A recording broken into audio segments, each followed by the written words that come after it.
बिस्मिल्लाहिर्रहमानिर्रहीम। एक साहब ने सवाल पूछा है जो पंजाब में रहते हैं। उनका कहना यह है कि यहाँ पंजाब में चूँकि मुसलमानों की अक्सरियत नहीं है, बहुत कम तादाद में मुसलमान रहते हैं और इसीलिए यहाँ किसी मुसलमान कसाई की गोश्त की दुकान भी नहीं है।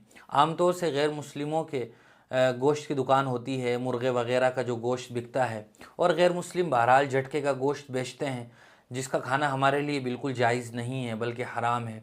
तो क्या इस तरह की कोई शक्ल निकल सकती है कि हम उसकी दुकान पर जाएं जो मुर्गा वगैरह गैर मुस्लिम बेच रहा है, झटके का गोश्त बेचता है, और हम उसके हाथ से छुरी लें और किसी भी मुर्गे को लेकर हम बाकायदा बिस्मिल्लाह पढ़कर उसको ज़बह करें, तो क्या इस तरह का गोश्त हमारे लिए हलाल होगा या नहीं? इस सवाल का जवाब ये है कि अगर कोई आदमी जानवर ज़बह कर रहा है तो गोश्त के हलाल होने के लिए जो बुनियादी शर्तें हैं, उनमें से एक तो ये है कि ज़बह करने वाला मुसलमान हो, और मुसलमान होने के साथ साथ वो दूसरी शर्त यह है कि बिस्मिल्लाह पढ़कर जानवर ज़बह करे तो गोश्त बहरहाल हलाल होता है। वो छुरी गैर मुस्लिम की है, इससे कोई मतलब नहीं है, लेकिन बेहतर और अफजल ये होगा कि जिस छुरी वगैरह से वो झटके का गोश्त काटता है और लोगों को बेचता है, तो हम अपना जानवर मुर्गा वगैरह ज़बह करने से पहले उस छुरी को एक मरतबा अच्छी तरह धो लें, साफ़ कर लें, फिर हम बिस्मिल्लाह पढ़कर उस जानवर को, मुर्गे वगैरह को ज़बह करें तो उसका गोश्त हमारे लिए बिल्कुल हलाल होगा। चूँकि दोनों शर्त यहाँ पाई जा रही हैं,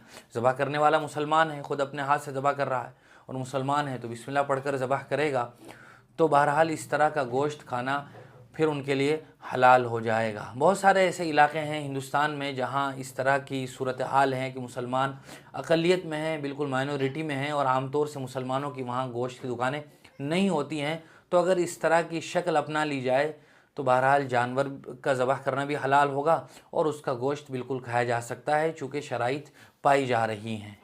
उम्मीद है कि मसला वाज़ेह हो गया होगा। फिर भी अगर जहन में कोई कन्फ्यूजन हो या कोई सवाल हो तो आप उसे कमेंट बॉक्स में पूछ सकते हैं। अस्सलामु अलैकुम वरहमतुल्लाहि वबरकातुहू।